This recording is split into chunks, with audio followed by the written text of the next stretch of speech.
basically blunted and said that you cannot, that nationwide injunctions from federal judges, basically you can't do them, or they mean nothing. The courts are probably not empowered to issue them under the Judiciary Act of 1789.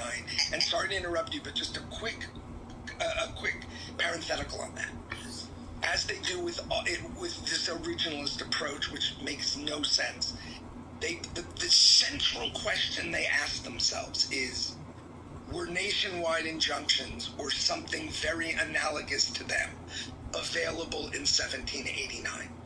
That's their way of answering the question whether courts today are able to issue these sorts of injunctions, by asking whether courts were doing something like it 245 years ago. When there were only certain colonies? Sorry, so my follow-up question then is, that means, sorry, because I can't leave the room move on until I understand this, is that, so, and unless you were named in a class action suit specifically that's already been filed in whatever 28-something or 20-something states, you're not covered by whatever that decision is. And on any other issue, so is it true that this ruling that they made could be extrapolated to all sorts of other issues and not just birthright citizenship, because they left it so vague? No, it's not that they left it vague. The opinion isn't about birthright citizenship. The opinion is about nationwide injunctions. So on any issue, right? It's not tied to Absolutely. And how do we get a class action suit for everyone in the country against, here's the big idea of the day, the big bet.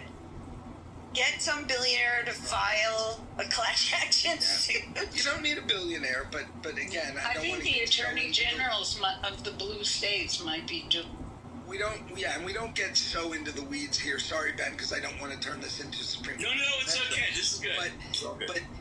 But it's not so simple in terms of, just a class action of everybody in the country, because the rules for class actions require that all of the plaintiffs be similarly situated. And there could be arguments, I'm not saying they're good arguments, but there could be arguments that you can't simply say, look, this is just for everyone who has birthright citizenship or is born later and has birthright citizenship, because there may be different factual settings under which they obtained birthright citizenship. And I could easily